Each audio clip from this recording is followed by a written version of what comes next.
자, 이제 658페이지의 대표 관리제부터 이제 정리해 보겠습니다. 자, 이건 출제 빈출 자체가 B급이에요. 기능과 비판 묻는 문제. 자주 거론되는 파트입니다. 자, 아까 제가 대표 관리제는 개념을 간략히 얘기했어요. 공직 할당제라고 얘기했죠. 예, 전체 국민 가운데 농민이 20%다. 그럼 20%만큼 공직을 그들한테 할당시키는 제도. 기초생활수급권자가 전체 국민 가운데 10%다. 10%만큼 그들한테 공직을 할당시키는 제도. 이 바로 대표 관리제라고 얘기했어요. 자, 그래서 이 개념을 최초로 얘기한 사람은 맨 앞에 나오고 있는 도널드 킹슬이야. 그래서 이 사람은 대표 관리제를 다음과 같이 얘기하고 있다. 한 나라의 모든 경제 계급, 종교, 성별, 지역, 인종 등이 전체 국민에서 차지하는 비율만큼 비례해서 대표되는 관리의 구성비를 받는 관료제. 이렇게 나왔죠, 여러분들. 그러니까 뭐 쉽게 얘기하면 사회 주요 세력의 반영체라고 얘기를 하기도 합니다. 더 쉽게 얘기하면 공직 할당제를 얘기해요. 공직 할당제. 자, 근데 이제 대표성 자체는 그 유형이 두 가지 유형으로 나눠서 언급하는데, 하단에 피동적 대표성이 있고 또 하나 능동적 대표성으로 나눠서 얘기합니다. 근데 피동적 대표성은 지금 얘기한 거예요. 공직 할당제. 거기 보자. 한 나라의 사회, 경제적, 인구 구성의 특징을 그대로 관료제 구성에 반영하는 밑줄 수적 구성 정도예요. 아까 뭐 20%만큼 공직 20% 비례해주고 30%만큼 30%. 그럼 왜 지금 얘기한 피동적 대표성 자체를 등장시켰냐? 그 옆에 출신 성분이 태도를 결정하기 때문에 그냥 그대로 20% 반영해 주면은 태도 그렇게 행동할 거야. 장애를 행동할 거야. 그래서 20%만 주면 돼. 이게 지금 얘기한 피동적 대표성이에요.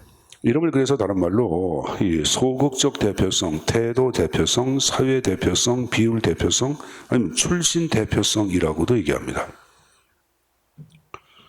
근데 이제 오른쪽에 능동적 대표성 나온 거 봐. 이 페이지의 맨 위에.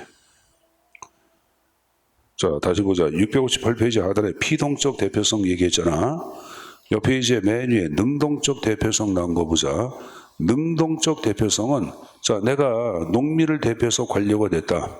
그러면 그걸로 끝나는 것이 아니라 농민을 위하여 적극적으로 정책을 만들고 정치하는 대표성. 이게 지금 얘기한 능동적 대표성이에요.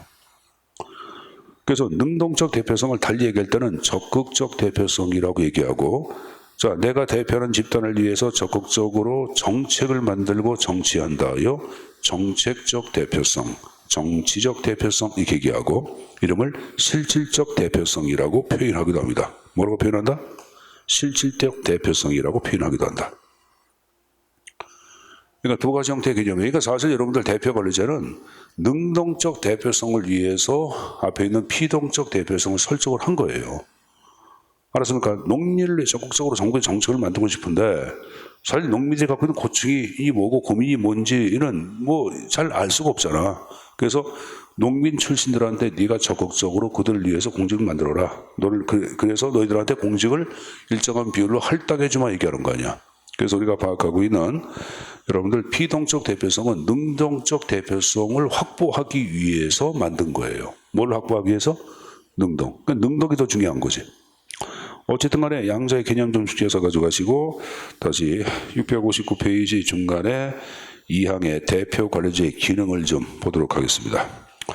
자, 첫 번째 나온 거 대표성 강화할 수 있다. 공직 할당제 방법을 토대로 대표성, 농민을 대표하는 대표성 강화할 수 있겠고, 쌍가루 위반에 아까 내부 통제 가운데 비공식적 통제라고 배웠어 안 배웠어?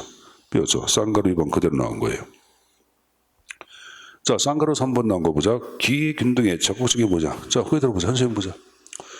사실 여러분들 여기 서울대 나오신 분 안 계십니까? 자, 서울대 출신들 가운데는 서울대를 입학한 사람들은 전체 학생들 가운데 요새 뭐 농촌 비율의 대표성에서 일정한 비율을 그대로 주기도 하지만은 전체 학생 가운데 60%가 다 어디야? 강남권이에요, 강남권. 그러니까 잘 사는 동네. 그렇지 않습니까? 자, 그럼 이제 잘 사는 동네에 있다는 거는 선생님 이제 지난주에 이번 주 언제야? 화요일날인가? 그저께 화요일날 선생님이 이제 옛날에 같이 이제 공부했던 그 대학 다닐 때 공부를 같이 했던 우리 학과 출신도 있고 학과 출신도 있어가지고 한 대여섯 명이 모임이 있어요. 그래서 벌써 한 40년 모임을 해가고 있는데, 근데 이제 거기 나온 사람 가운데 뭐 선생님한테 선배야. 58년 개태가 되기 때문에 나보다 나이가 위인데, 그 양반 아버님이 이제 그 북한에서 내려왔거든요. 근데 북한에서 잘 살았던 양반이야. 내려와서 서울대 치대를 나와가지고 치과 병원에서 엄청나게 돈을 많이 벌었어요. 그 집이 굉장히 돈이 많은 집안이야. 근데, 이 양반이 부자이기도 하고, 또 이제 부동산 쪽에 관심이 있어가지고, 부동산 쪽을 또 해가지고, 이 선배라는 사람이 아버지 예산에 또 배로 늘려놨어. 엄청나게 돈이 많아. 진짜 돈이 많다고. 근데 이제, 딸 하나 있고 아들 하나가 있는데, 딸은 서울대 미대를 나와가지고 거기서 석사해가지고 여러분들 미국의 템플 대학이라고 있어. 템플 대학에서 박사학위 받고 미국의 투타 대학이 거기서 현재 교수로 재직 중이야. 그리고 둘째 놈은 여러분들 연세대학교를 나왔어. 연대 나와도 잘 나온 게 못 나온 게야. 잘 나온 거 아니야 여러분들. 근데 이제 뭐 술 먹으면서 얘기하는 그렇게 얘기하더라고요 여러분들. 큰 놈이나 둘째 놈이나 거기 보낼 때 막판 가서 과외시켜야 돼. 근데 그 얘기 내가 한 번 듣는 게 아니라 다른 사람한테 그 얘기 들었었거든요. 선생님도 그 아는 사람.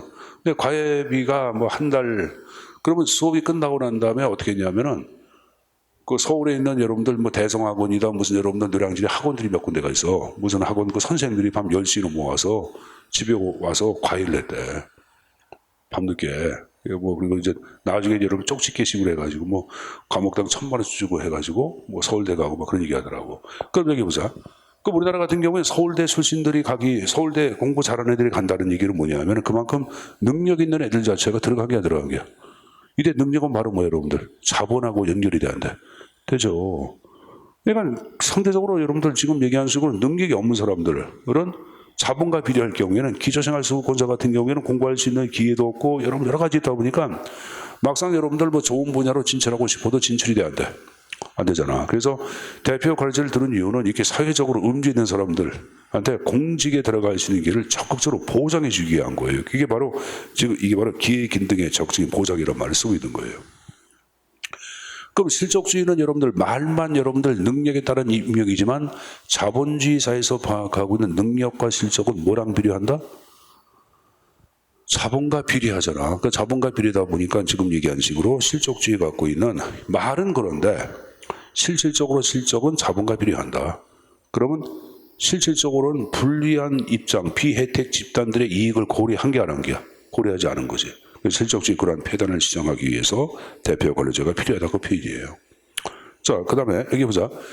여러분들 아까 농민은 행정부 바깥에 있잖아.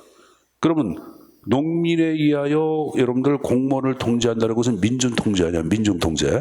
근데 그 농민을 대표 관료제에 의하여 행정부 내부로 끌어 들어왔죠.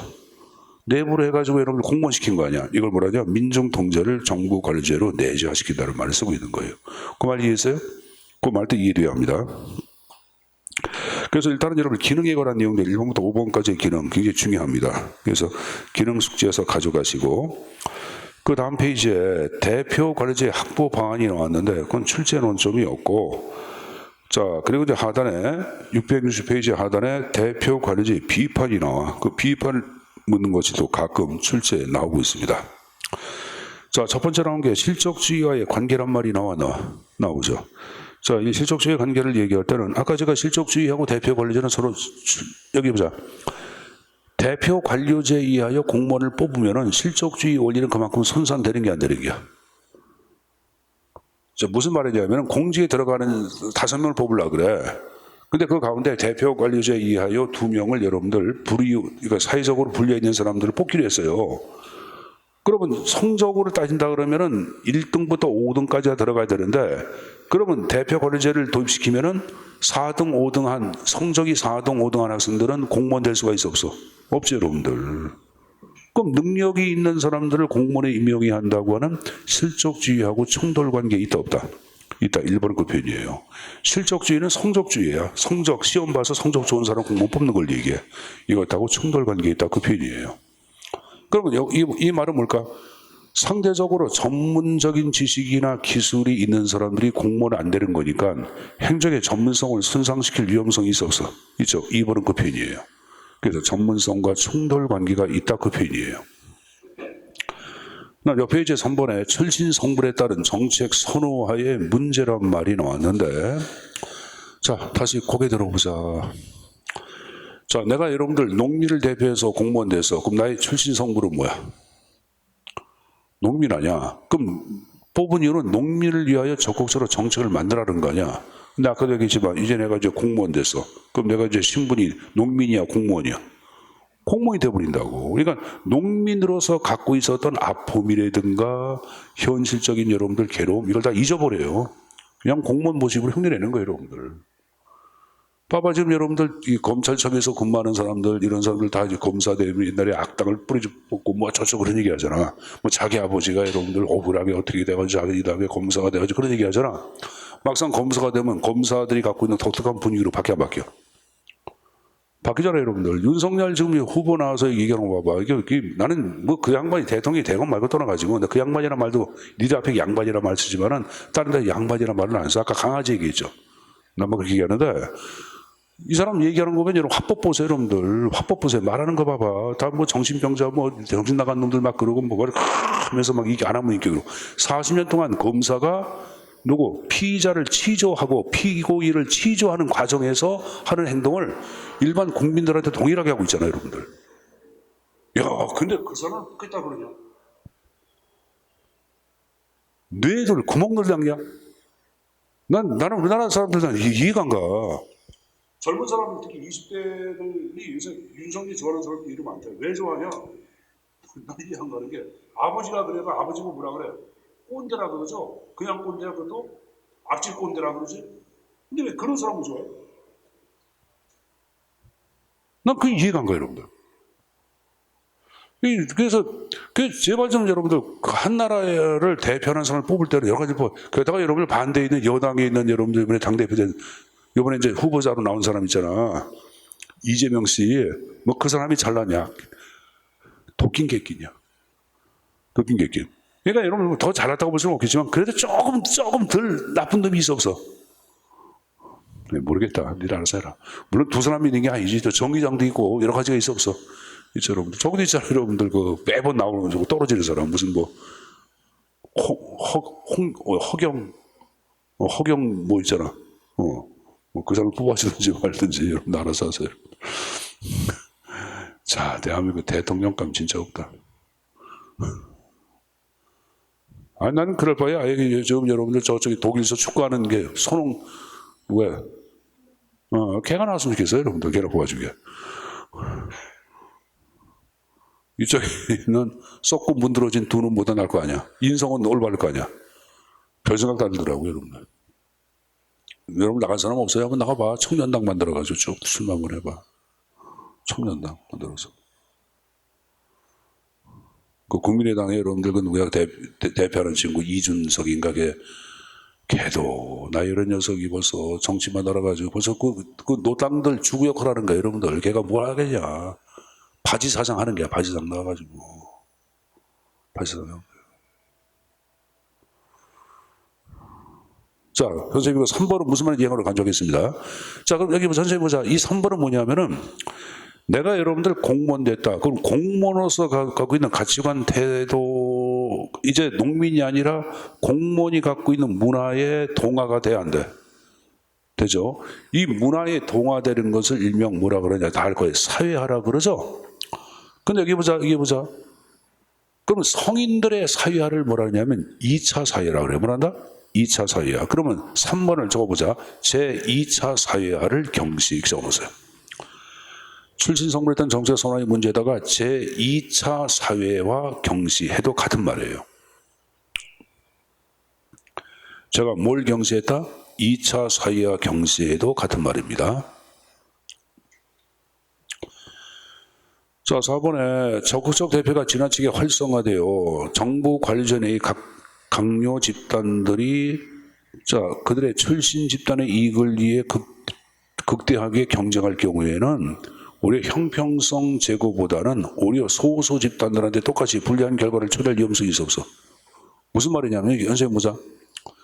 전체 국민 가운데 농민이 10%야. 그럼 10%는 공직을도 안 줘. 주겠고, 뭐 어민이 20% 주겠죠. 노동자가 30%, 30%는 주겠고, 여러분들. 그러면 상대적으로 안의 구성원 가운데는 노동자를 대표하는 사람들은 40%, 농민을 대표하는 사람들은 10%, 어민을 대표하는 사람들은 5% 될 거 아니야. 그럼 그 안에서 힘없는 집단은 농민 대표야, 아니면 여러분 어민 대표야, 아니면 여러분들 노동자 대표야. 어민 대표. 그 어민 대표의 이익 자체는 제대로 정책에 반영이 될까 안 될까? 안 되겠죠. 그런 걸 얘기하는 거예요. 그 안에서 다수의 행포가 등장할 위험성이 있다고 보는 거예요.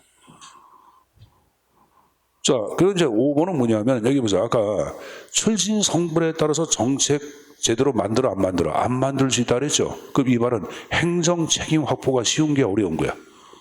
어려운 거지. 이게 이제 5번은 3번과 연결되는 거예요. 책임성 확보가 불확실하다 같이 연결되는 거예요.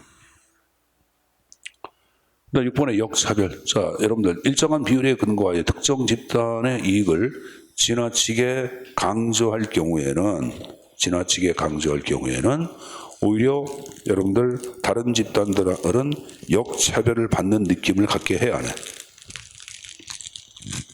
자, 예를 들어서 여러분들 여기 보자. 여러분들 주변에 있는 사람들 가운데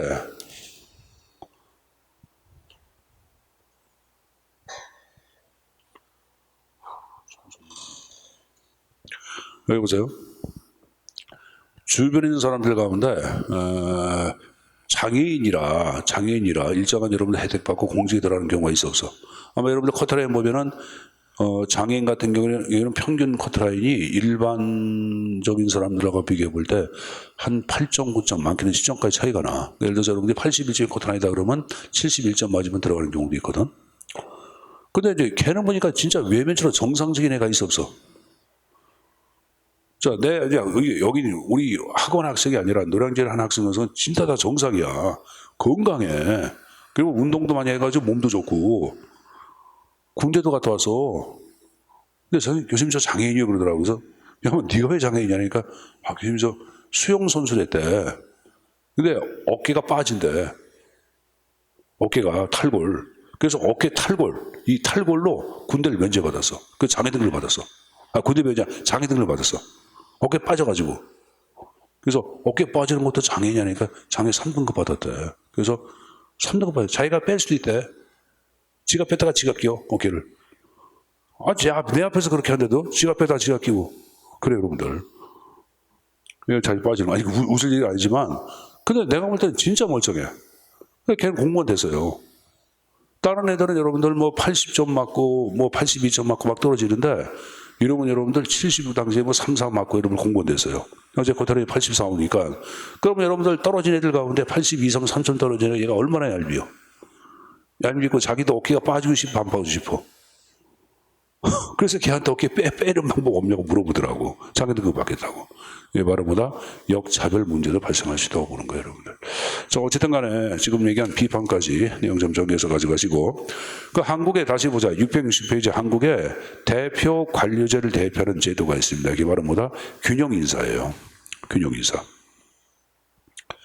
자, 균형인사에서 이제 면합의 개념, 여성과 남성이 함께 차별 없이 일할 수 있게 하고, 미술천하, 과학기술 인력, 장애인 미술, 공직 진출을 확대하며 인재 활용이 부처와 지역 간의 경계를 넘어 편중 없이 고루 이루어지도록 그 다음 미술, 각 부문 간 대표성과 다양성을 강화시켜 더불어 함께 사는 균형사회를 이룩하기 위한 것을 균형인사제도라고 얘기하는 거예요, 여러분들.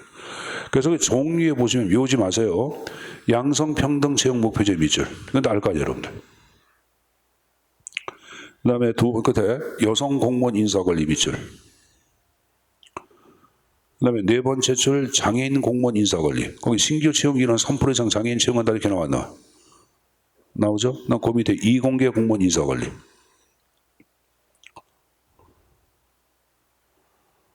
자, 그 다음에 대체 인력 뱅크제는 미줄을 쳐놓고 물음표. 그 다음에 지방인재 채용 목표제 미줄.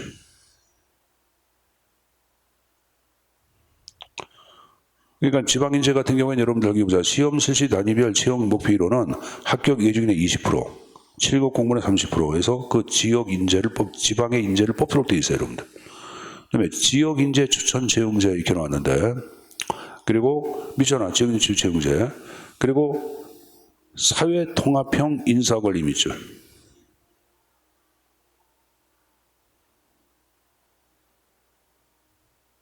거기 구급 공무원 공개 채용 선발 예정이 2% 이상 나왔는데 상해 통합형을 화살표 놓고 기초 생활 수급권자라고 적어놔.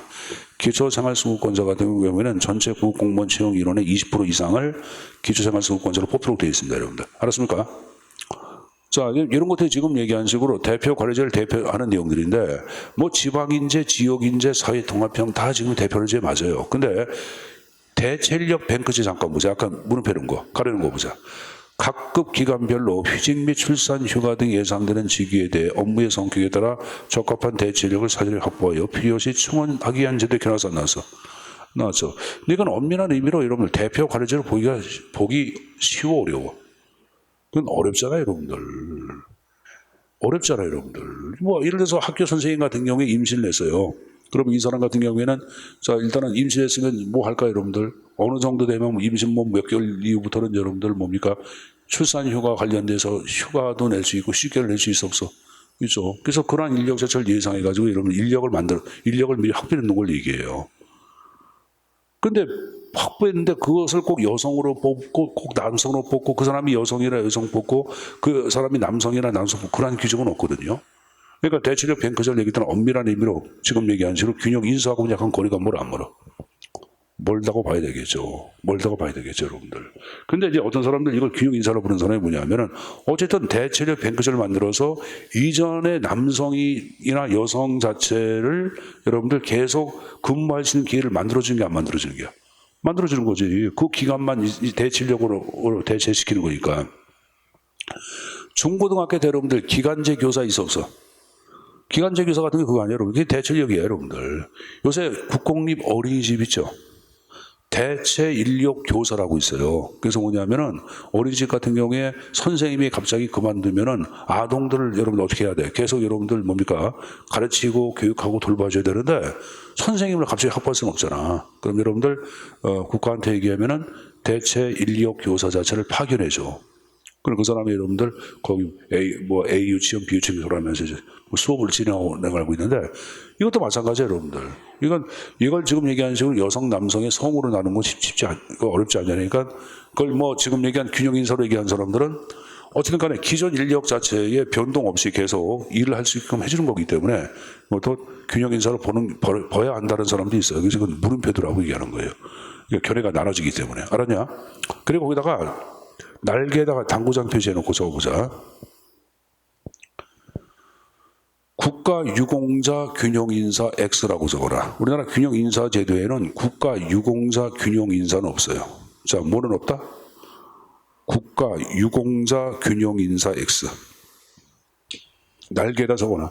국가유공자 균형인사. 국가유공자를 얘기하면 국가유공자 자녀 자체를 일정한 비율만큼 공직에 여러분들 들어갈 수 있는 혜택을 주는 제도예요. 이건 여러분들 지금 얘기한 식으로 인사혁신처 균형인사 지침에 나온 게 아니라 국가유공자 예우에 관한 법률이 있어. 근데 이제 하나 유의할 게 그러면 그러면 거기서 볼 때는 지금 얘기한 식으로 균형인사 제도, 다시 말해서 대표 관리주에 들어가는 게 아닙니까? 질문이 나와야 돼. 근데 그건 아니야. 왜 그러냐면은 이거는 당시 국가에 대한 공로에 대한 보상으로 주는 거지 지금 얘기한 식으로 대표 관료제하고는 직접 관계가 없는 거예요. 알았습니까? 국가에 대한 공로에 대한 보답으로 주는 거야. 여러분 못 사는 사람 못 살기 때문에 에 대한 보답으로 여러분들 공직 주는 건 아니잖아. 뭔지 알겠습니까?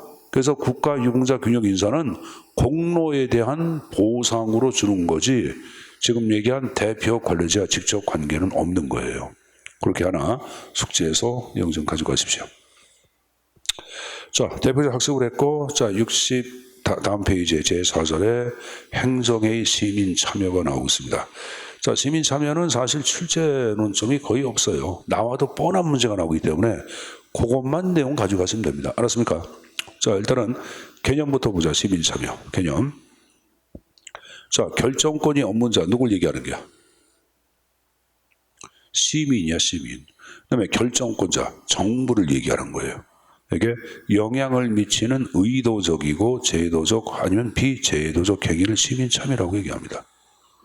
법으로 보장된 경우가 있고 법으로 보장되지 않은 경우가 있다 이게야. 제도 비제도. 자, 그럼 다른 거 보지 마시고 특성 안 나옵니다. 내가서 기능에 순기능 나온 거 봐. 순기능. 자, 정부의 의사결정에 시민이 참여함으로써 시민과 정부와의 의사소통을 촉진하고 이를 통하여 공감대 형성 2번에 기여하겠죠. 1번, 2번. 자, 3번 잘 보자. 그러면 정부의 의사결정 과정에서 시민의 요구가 정부 정책에 직접 반영이 돼, 안 돼? 되죠? 이걸 뭐냐? 시민의 이게 직접적인 투입이란 말을 쓰는 거예요. 이것을 토대로 당연히 정책 결정의 질의 향상 가져오겠죠. 두 번째 줄, 밑줄, 정책 결정의 질의 향상. 이게 키워드야. 굉장히 중요한 키워드야. 그러면 시민 참여는 정책 결정의 질의 향상 가져온다. OX. 5가 되는 거예요. 이거 중요하다고 그랬어요. 자, 4번도 별표. 자, 선생님 보세요. 하나 물어보자. 정부의 의사결정이 시민이 직접 참여할 때는 직접 민주가 되는 게야, 간접 민주가 되는 게야. 쉽게.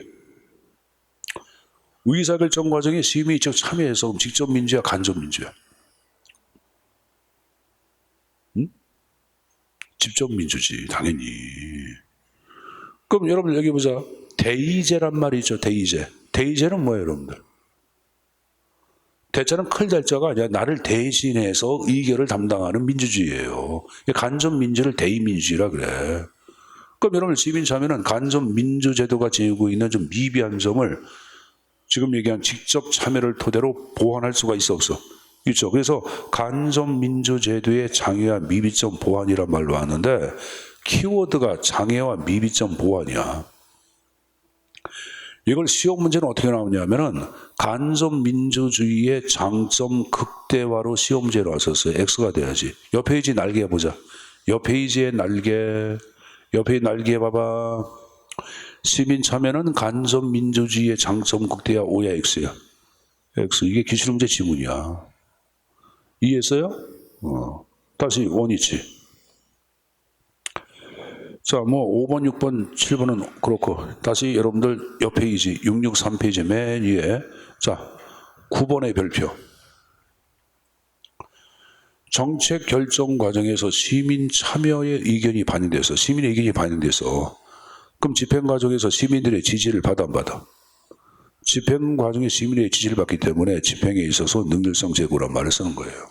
그래서 거기 정책 결정 과정에 시민 참여에 의한 의견 반영은 집행에서 능률성 제고란 말을 쓰고 있는 거예요.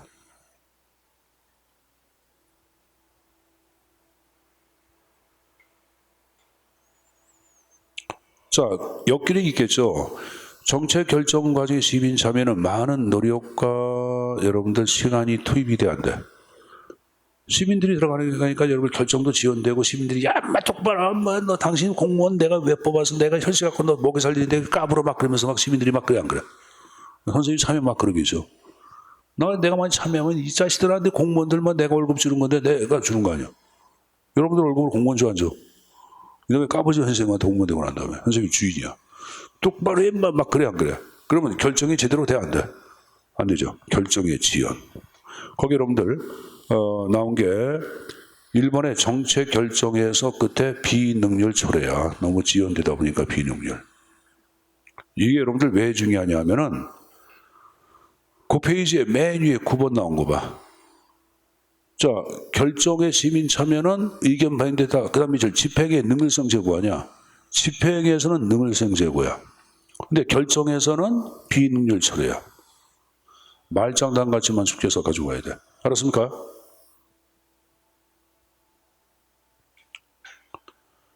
자, 거기 들어보자. 시민은 전문가야, 비전문가야? 비전문가. 그럼 비전문가 시민이 정책 결정에 참여했으니까 행정의 전문성 올라가 떨어져. 당연히 비전문가가 참여했으니까 전문성은 떨어지겠죠. 그래서 3번에 행정의 전문화서이란 말 밑줄.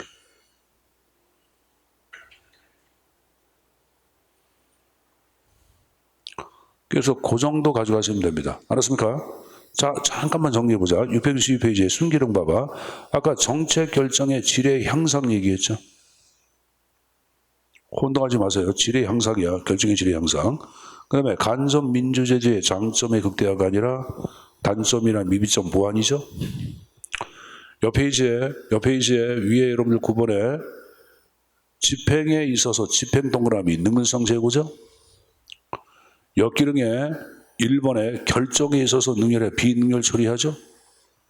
그 다음에 3번에 전문성을 제고해 전문성을 저해. 전문성 제. 그 정도는 꼭 가져가요, 여러분들. 알았냐? 자, 안거로 간주하고 다시 중간에 유형 나온 거 봐. 그다음 시민참여 유형은 제도화의 정도에 따라서 비제도적인 방법이 있고 제도적 방법으로 나눠집니다. 여기서 제도를 얘기할 때는 소위 정책결정기구를 만드는 걸 얘기해요. 그러니까 정책결정기구에 시민대표가 참여했다 그러면 제도가 되는 거고, 그렇지 않을 때는 비제도란 말을 쓰는 거야. 그래서 비제도를 대표하는 것은 두 가지가 있다. 운동과 교섭이 있어요. 운동은 여러분들 시민들이 피켓 들고 시위하는 거예요. 그래서 그 끝에 시민의 일방적 자기 의사의 관철 행위를 얘기합니다. 그러다가 이제 정부대표가 만나서 타협을 해야 해. 이게 교섭이야. 이 두 곳은 다 비제도고, 반면에 제적인 방법 자체를 대표하는 것은 협찬과 자주관리가 있는데, 여기 보자. 제가 제도를 얘기할 때는 정책결정기구에 시민대표가 참여할 때 제도라고 그랬어요. 근데 협찬은 뭐냐면은 시민대표가 기획관리기관 정책결정기구에 참여하지만 협의권과 자문권만 있지 결정권은 없는 걸 얘기해. 자, 그게 들어보자. 한시간 보자. 미스코리아 선발대 알죠? 그럼 주체가 있고 협찬이 있어 없어? 미스 인천 선발대 그럼 해가지고 여러분들 예를 들어서 어서만이 인천 시민회관 옛날에 여기 사거리에 시민회관 있었거든요. 여기 구호 시민회관 사거리 알아요? 시민회관 지금 어디서 갔죠? 저 구월동에서 갔나? 시민회관 구월동에 있잖아. 하여간에 시민회관에서 선생님 갔었어. 거기 한번 보고 싶어서 갔으니까 어떻게 오셨냐? 그래서 구경을 왔다니까 안 된다는 걸 막 어떻게 해가지고 들어갔어 선생님이. 그것도 못 들어가게 하더라. 그래가지고 난 인천 시민대회 못 들어가게 하냐고 당신들 장난치냐고 내가 화를 그러니까 거기 있는 애가 이상한 변태 같은 녀석 그러니까 들어가시라고 그러더라고. 그래서 들어가서 봤거든요. 되게 보고 싶어가지고 갔거든요. 그래서 처음이자 마지막 갔는데 거기서 많이 했어요. 거기서. 근데 내가 여기 보자. 그럼 거기 보면 이제 주체관하고 협찬이 나와. 협찬은 그냥 협찬으로 끝나는 거예요. 결정권 있는 게 없는 게. 없는 거죠, 여러분들. 뭐, 예를 들어서 이제 인천시 주체, 그럼 협찬은 뭐, 경인일보사, 경기일보, 이런 거 협찬이 보통 나와. 아니면 여러분들, 인천 공무원 학원 협찬이 이렇게 나와. 협찬으로 끝나는 거죠, 여러분들. 그게 마찬가지야. 결정권이 없어요. 자문권, 협의권만 있는 걸 얘기하고, 자주관리는 시민이 스스로 기획관리기구를 설치해서 거기서 결정하는 걸 얘기합니다. 자, 그 다음에 아른스테인이 방학한 시민참여 8단계설이 쭉 나왔는데, 자, 조작과 치료를 비참여, 정보, 8단계가 조작, 치료, 정보 제공, 상담, 유화 쭉 나왔는데, 이거 단계 하나하나 개념을 알 필요가 없어요. 조작과 치료를 얘기할 때 얘기해보자. 이건 정부가 주도가 돼가지고 시민들을 조작하고 시민들의 의식을 개혁시킨 걸 얘기해요. 현재 보세요. 여러분 새마을 운동 들어봤습니까? 새마을 운동 들어봤죠? 들어봤을 거예요, 여러분들. 우리나라 70년대 새마을 운동으로 북한 70년대 초반만 하더라도 남북관계 GNP를 비교하잖아. 북한이 우리가 높아서. 1인당 GNP는 북한이 높아. 우리가 못 살아서 북한보다. 그래서 한국이 못 사는 너무 북한하고 볼 때도 군사력이나 경제력 모든 게 남한이 열세야. 그래서 여러분들 박정희가 그때 했던 게 농촌 개혁 운동 해야 한다 우리. 스스로 쌀도 해결해야 돼. 그래서 새마을 운동을 전개해. 그러니까 새마을 운동 때 뭘 했냐면은 새벽 청소운동이 있어. 새벽 청소운동. 그럼 이제 새벽 6시까지 나와가지고 청소를 해야 돼. 그럼 여러분들 5시, 5시 50분에 뭐가 나오는 음악이 나와. 새마을 노래. 새벽 종이 울렸네. 새벽 종이 땅땅땅 막 울려. 너희들 그런 거 모르죠, 여러분들? 저 그걸 했다고요, 여러분들. 그럼 이건 바로 뭐냐? 시민들을 참여시키는데 누가? 정부가 주도해가지고 시민 수동적으로만 반응한 거죠. 이게 조작과 치료예요. 비참여 단계. 정보 제공 상담 유화는 여러분들 반상이 열어가지고 정보 제공해주고 막 국민들 설득하는 걸 얘기하는 거예요. 쌍방협동을 얘기할 때는 여기 보자. 시민하고 여러분들 정부가 함께 여러분들 뭡니까? 길가리 캠페인 해가지고 여러분들 이렇게 해가지고 뭐 하는 경우가 있었어. 뭐 여러분들 뭐 학생들, 중고등학생들, 청소년들 선도한다 해가지고 이렇게 해가지고 그 지역 유지들하고 나가지고 이렇게 돌아다니는 경우도 많이 있었어. 있잖아. 선생님 같은 경우는 선생님 지역에 뭐라 그랬어요? 자원봉사예요. 자치경찰이라고 얘기하지 않았어요. 선생님 자치경찰이에요. 경찰대원. 지금은 이제 안 하고 있지만. 그거 왜 하려고 그랬는지 알아요, 선생님이? 경찰복을 입고 싶었어. 진짜 경찰복을 입고 싶은 거야. 진짜 지역을 봉사한다는 겁니다. 그러니까 누가 그 자치경찰 그거 하면은 경찰복 나온다. 그래서 가니까 맞는 게 없어. 그래서 맞춰줘, 선생님 맞춰가지고. 진짜 멋있어. 경찰들이 놀래. 나한테 교수님은 무조건 이거 하셔야 한다. 교수직 그만두고 저거 하래. 자치경찰. 그냥 하고 싶었어. 근데 여러분 여기 보자. 그럼 그거 해가지고 그럼 여기 훈장 비슷한 거 하나 차. 그리고 여기 뭐냐면은 이 계급장 뭐 상 받은 것처럼 일부러 만들어줘. 멋있어요, 여러분들. 요번에 뭐 하고 싶은지 알아요? 의용 소방대 들어가고 싶어. 거기도 소방 제복이 나왔고 물어보니까. 여러분들도 제복 입고 싶으면 거기 그 의용 소방대에 가입하면 돼. 좋아해, 되게 좋아해. 몰라서 거의 못하지 그러나. 그러면 여러분들 의용 소방대에서 가면 소방서에서 의용 소방대원들이 그 활동 자원봉사해 주는 거 아니야. 공로로 1년에 한두 번씩 여행 보내줘. 저 제주도로 막 보내주고. 진짜요, 여러분들? 몸만 가면 돼. 몸만 가면. 근데 가끔 불은 끄야 한다. 가끔 이제 뒤에서 불 끄는 청년 내야 한다. 이게 바로 뭐냐면 여러분들 쌍방협동 고라니양 자주 관리해요, 여러분들. 알았습니까? 자, 그럼 여러분들 첫 번째 나온 거 조작과 치료, 조치. 두 번째 충청도 정상이해유, 정상유. 세 번째는 뭐냐? 이소령 쌍절복으로 유명하잖아. 쌍권자. 조치, 정상유, 쌍권자 이렇게 되세요. 그래서 비참여, 명목적 참여, 주민 권력 단계 이렇게 숙지해서 내용 좀 구분해서 가져가세요. 됐습니까? 자, 그래서 시민 참여에 관한 기본적인 특징들을 학습을 했고, 그 다음 페이지 하나 더 있구나. 자, 주도권의 소재에 따라서 네 가지 형태. 주민이 주도하냐, 행정이 주도하냐, 주도권 함께 공유하고 있냐, 아니면 제3자까지 개입하고 있냐, 네 가지. 됐습니까? 주민, 행정, 수평, 균형. 수평과 균형형은 구분해도 주도권을 공유하고 있다, 수평형. 제3자까지 개입해다, 균형형. 그렇게 정리해서 가지고 갈까요?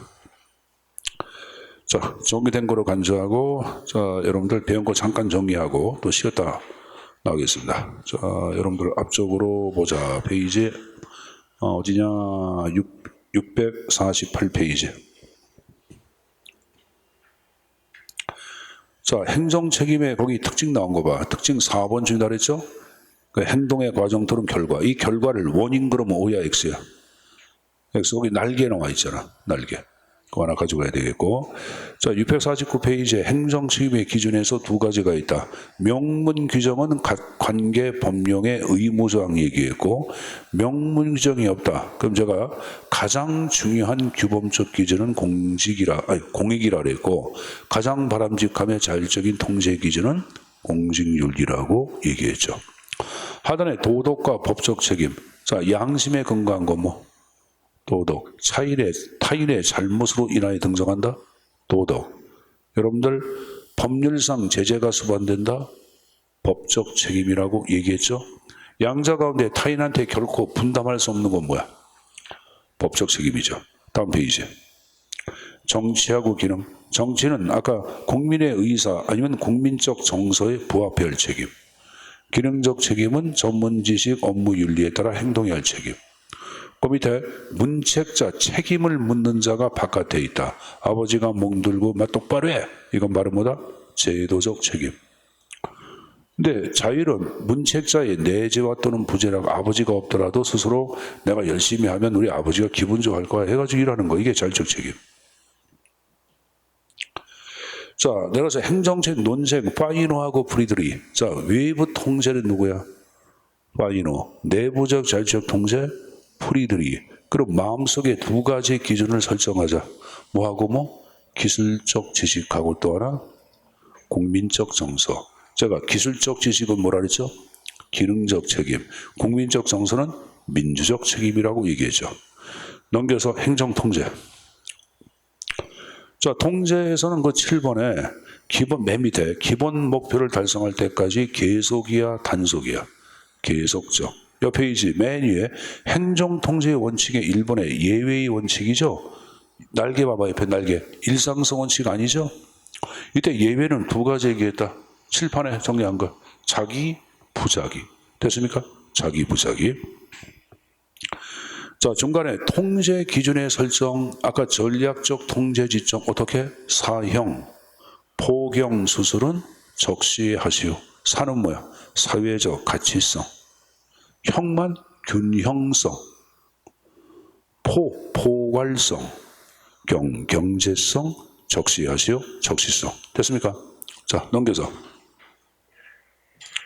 자, 행정통제 이용해서 찰스 길버트 외부가 내부가. 여러분 제가 사법민중 옴부즈만 입법 통제는 외부라고 얘기했죠. 여러분들 감사원에 의한 통제, 그럼 감사원 행정부 내부 기구니까 외부 통제야 내부 통제야? 그건 내부 통제지. 이해했습니까? 자, 여러분들 외부 통제 가운데 예외적으로 비공식적 통제, 그럼 뭐 민중 통제라고 얘기했어요, 여러분들. 자, 입법 통제, 사법 통제, 특히 사법 통제 보자요, 페이지. 세 번째 줄, 소극적, 사후적 구제 얘기했죠? 자, 시간과 비용 많이 소모되죠? 자기만을 대상으로 하지 부작위 다룰 수 없다 그랬죠? 자, 그러면 옴부즈맨은 입법 통제나 사법 통제의 한계를 극복하기 위해서 어디에서 등장했다? 스웨덴이야. 스위스가 아니라 스웨덴이야. 자, 그래서 하단에 스웨덴식 해서 여러분들 거기 3번에 의회기관 얘기했죠. 2번에 당파성이 없다. 4번에 정적 중립 얘기했죠. 신속 공정하죠. 다음 페이지 여러분들. 신성적 조사, 자발적 직권적 조사 가능하고 직접적인 통제야, 간접적인 통제야. 간접적인 통제. 그죠? 그 밑에 적극이야, 소극이야? 적극적 통제라고 얘기했어요. 헌법기관이라고 얘기했죠. 반면에 옆 페이지 보자. 한국의 국민권익위원회 같은 경우에는 법률상의 기관 얘기했고 신청적 조사만 인정이 되고 행정부형이라고 얘기해서 안 했어요. 했습니다. 하나 유의할 게 국민권익위원회는 개념의 밑에서 두 번째 줄 중간에 행정부 소속이라는 점을 가만 미치잖아. 국회 공무원 통제할 수 없어요. 법원, 헌법, 심판, 수련. 선관위도 안 돼. 알았냐? 선관위도 통제할 수 없어요. 감사원도 예외가 되고 지방의회도 예외가 돼. 알았어요? 모두 예외? 지방의회도 예외가 됩니다. 국민권익위원회 개념의 맨 밑에 줄. 밑에 두 번째 끝에. 그거 밑에 적어줘요. 자, 그 다음에 658페이지 대표관리제. 자, 그 하단에 피동과 능동 얘기했죠. 수적 구성 비율을 피동.